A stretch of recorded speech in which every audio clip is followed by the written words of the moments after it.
Alright, fine. We're playing Satellite Rush, and Cujo's a dick. Yeah, Cujo is a dick. I'm all whining really about funny. not having headphones and shit.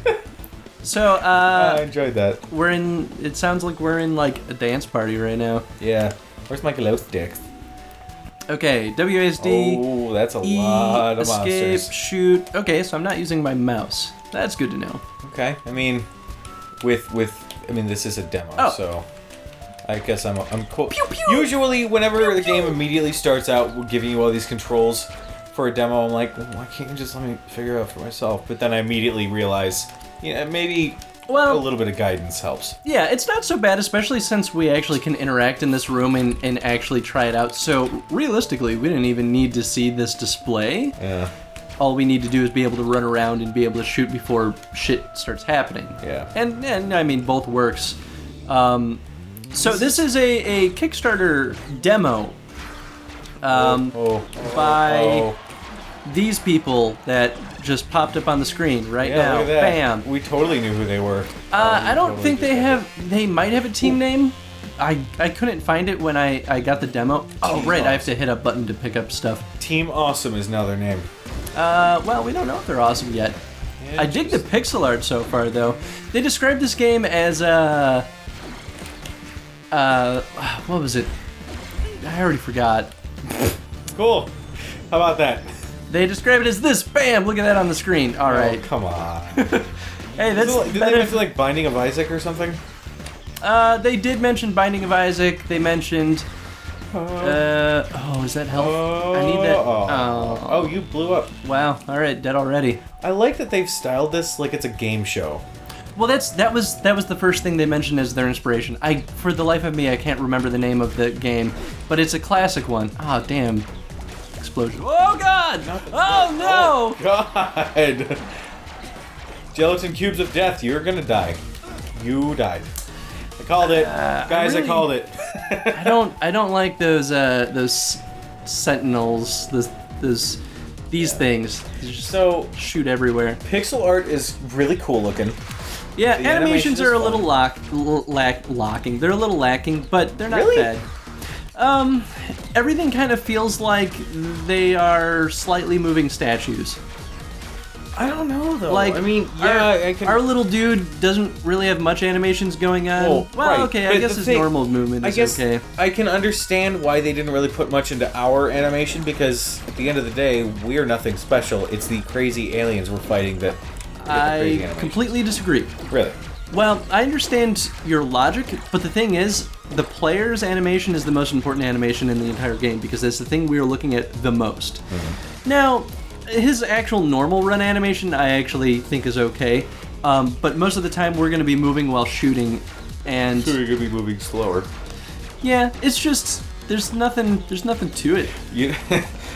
I like Would his you face rather- on the screens on the side though. I think that's fantastic. Yeah. Would you rather him do like you know in Scooby-Doo when Shaggy's like sneaking down a hallway, he's got his like arms in front, he's doing the doofy walk.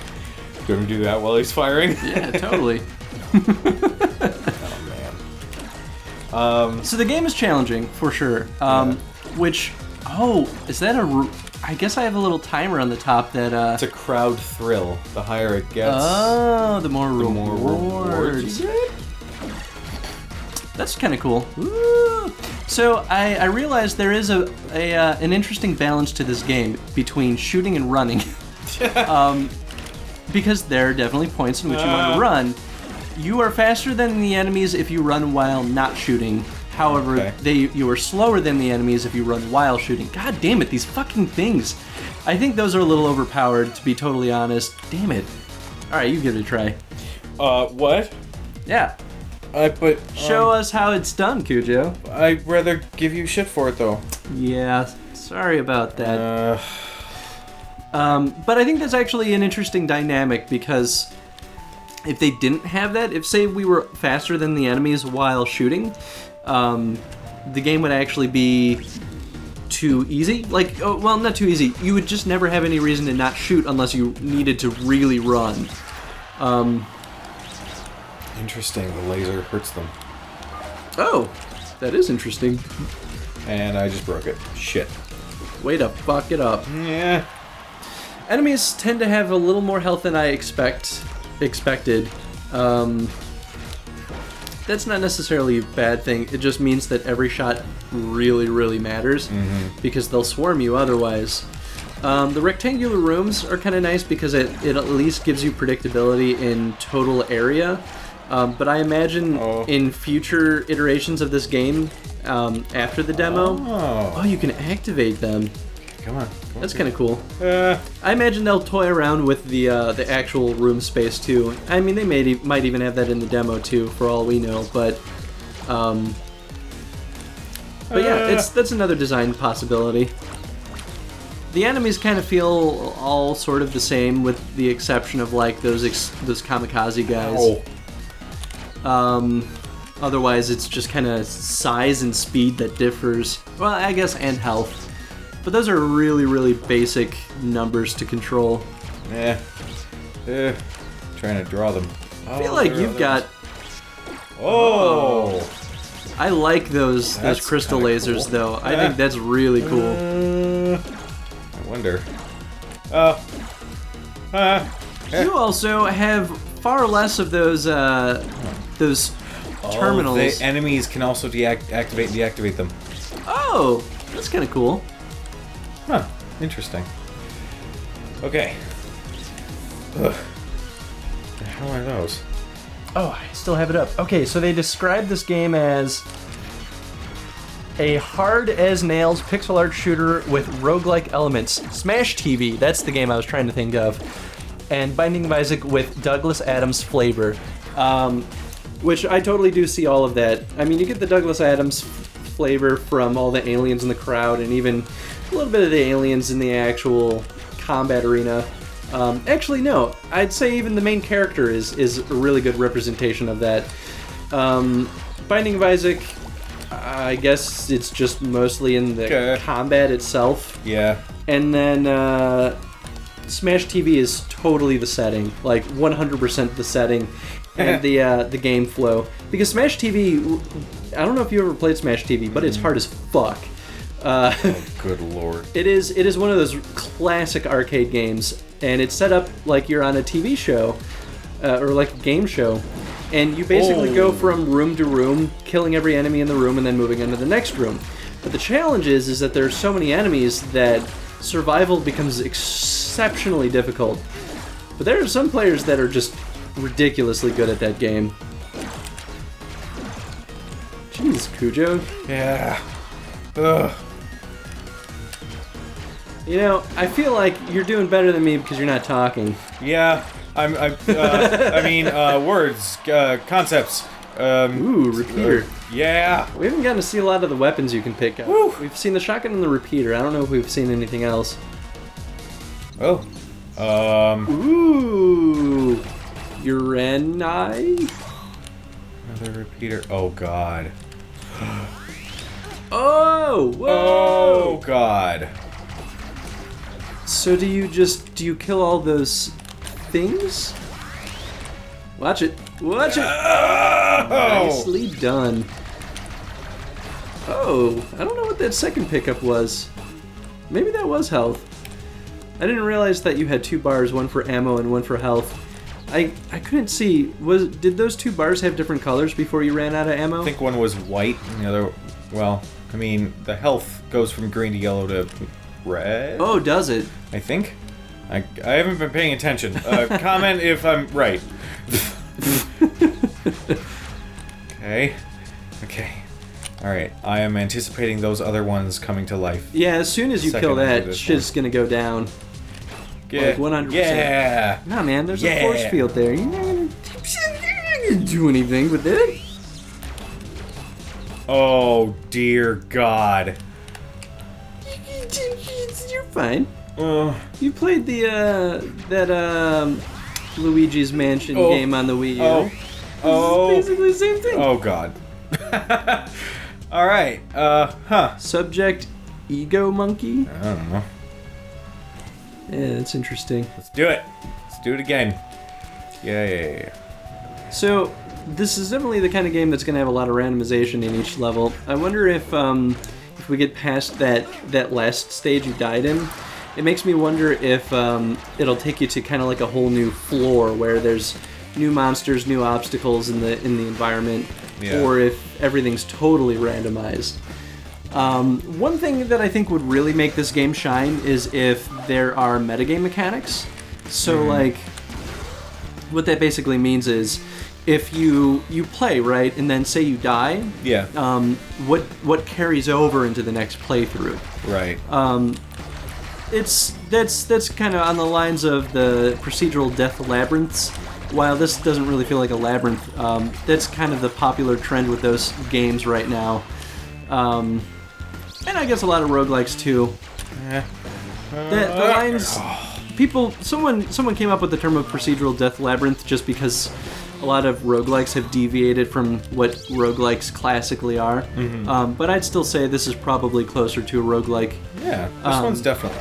I do really enjoy this one. I wasn't expecting this one to be nearly as... Rocket launcher? Oh, nice! I wonder if you can hurt yourself with it. 2 shots? Still pretty good. Now I feel like I did much better. I think those lasers helped you out a ton in your first playthrough. No, get that health! Whoa! You done fucked up. Not done yet. Shit. Well, shit. Hey, somebody want to throw me some... I wonder if you fill that rewards meter, I wonder if you get a reward immediately. Yeah, I mean, look at that. Oh. Oh, wait, are people throwing those items on stage? Oh. Man, so if you please the crowd, they just keep throwing shit at you. Yeah, I guess so. Which works for me. The interesting thing about that is that it suddenly becomes easier to continue getting items because those items are helping you kill faster, so it becomes perpetual in nature, or self-fulfilling, I guess, is the better word for it. I don't know if I like that. I feel like it should almost go the other way, where if you... Well, no, I don't know what the right balance would be. Maybe if you just kill enough people, or enough aliens, then you should get some kind of reward. Filling the, like, combo meter, if you will. It rewards players for playing good, so it allows good players to play better, but it doesn't help bad players play better, which I think is the flaw. If that makes sense. Oh, I died. Sad day. Alright, so this control scheme reminds me a lot of the game Hero Siege. I don't know if you played that one. It is on Steam. It was on a Humble Bundle, actually. The idea was that you pick a class, and they're ranged from like Maniac, where you have a chainsaw, to Pirate, where you have 2 guns and whatever. And the control scheme was very similar. The one thing Hero Siege did have over this one was it did have like class abilities you could use, which is one thing I kind of would like to, I don't know, see out of this one, even though I understand that you're supposed to be some random guy, like you're not supposed to have some crazy abilities or whatever, but it would be nice to have something that crosses over between levels.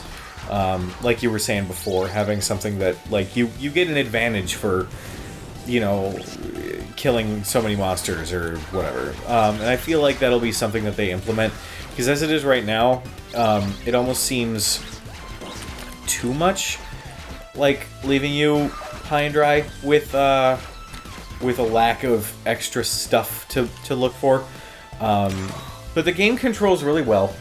I do like that they made your walking speed faster if you're not firing your weapon, because it's a good compromise. I agree. I think my only complaint with the movement and the feel is I think that the delay from when you shoot and when you from when you go from like normal moving speed to shooting movement speed, there's like a half a second to a second delay where I stop shooting, but I still am moving slowly. That is a huge hindrance. I actually don't think that should at all be the case. Okay. Kind of goes back to my argument about Hyrule Warriors, actually, where Hyrule Warriors is very fluid, very swift, and it feels very responsive because of that. This game doesn't really have that, which causes the game to be a lot more difficult than I think it should be. I think the difficulty should come more from the enemies rather than the player's controls or their movement. Right. But, you know, maybe that's just me. It certainly makes the game interesting either way. Yeah. I do like the variety of enemies. And mind you, they're like the basic enemies right now. You have your standard ranged guy, you have your kamikaze pilot, you've got your melee guy, you've even got little weird, like special ones like the slugs or the like search bots that we ran into around the boss level. I'm excited to see what else they bring to the table in terms of enemy design or whatnot. Yeah, I think... And I do... I mind you, this is a demo. I do feel like they will be implementing some sort of reward system after you clear a level or, like, beat a boss, then you can spend some stuff on upgrades. I feel like not doing that is... It would be a huge lost opportunity. Yeah. Yeah, I completely agree. Like... something that seems to always be constant is your walking speed and your pistol. So I wouldn't be surprised if 2 of the upgrades you have available are increasing walking speed while firing, increasing standard movement speed, or increasing fire rate with your pistol. Oh, yeah. Not damage, but fire rate, because if you do damage, then there's no point in getting the rewards. So at least you have more of an opportunity to, like, I'd say speed and range would probably be the 2 things I would focus on, because you still want to go for the rewards. Yeah. No, and you do raise a good point. I think that if they do have a damage increase, they should just make sure that it never becomes more powerful than the upgrades or the rewards. Yeah. Because then, yeah, it becomes arbitrary, and then the player's never going to use it. It's the Dead Space issue, actually. If you upgrade the plasma cutter, then the rest of the guns just become useless. Yeah. Which is totally the way I played it. The game's great. But anyway, I think that's all we have for this. Final thoughts? I guess even the question of, do you feel that this game is worth spending money on? Yeah. I do. Because I have witnessed Binding of Isaac be played, I do sort of understand the inspiration behind how the combat operates. I have not played the other games that were mentioned in its inspirations, but the inspirations are definitely pretty spot on. Yeah. Okay. While that's cool to have inspirations, the one thing that I'm all for is having a little bit of originality to it. And this game is definitely a lot of fun, but I kind of hope that they come up with like an original concept to bring to the table. Not that I'm saying that none of this is original. I do think this is certainly a lot of fun. I think there's a lot of potential for unique design. And while we don't get a huge taste of that in the demo, it's certainly there. Like, they can bring something new to the table that we haven't seen before. It's just we haven't seen it yet. And like, the flavor and the style is certainly enough to sell this game. But I don't know if it'll be, like a whole brand new thing unless it comes up with something like totally unique to bring. Really? What the hell? Yeah, this is that part where they say this game is very hard. Ah, there was health. Ugh. All right, well, that was Satellite Rush. That was fun. It was fun. It was very fun, actually. I enjoyed it. Check out their Kickstarter. Do it. And do it right now. If you are a developer and you plan on doing a Kickstarter or you just want to show off your game, feel free to send it to us. Do it. Yeah. See how I'm helping you? Do it. Do it. Do it. Great. Great. All right, guys. We'll see you in the archives. Thank you for watching. I'm sorry, Chris, but you taking a fork full of rice, putting it in your mouth, and then seeing one big chunk of rice then fall out of your mouth and into the bowl. Come on, man. Get it all in there. Gotta eat fast. Gross. Gotta eat fast. Gross. We got shit to record. Ugh. Like this.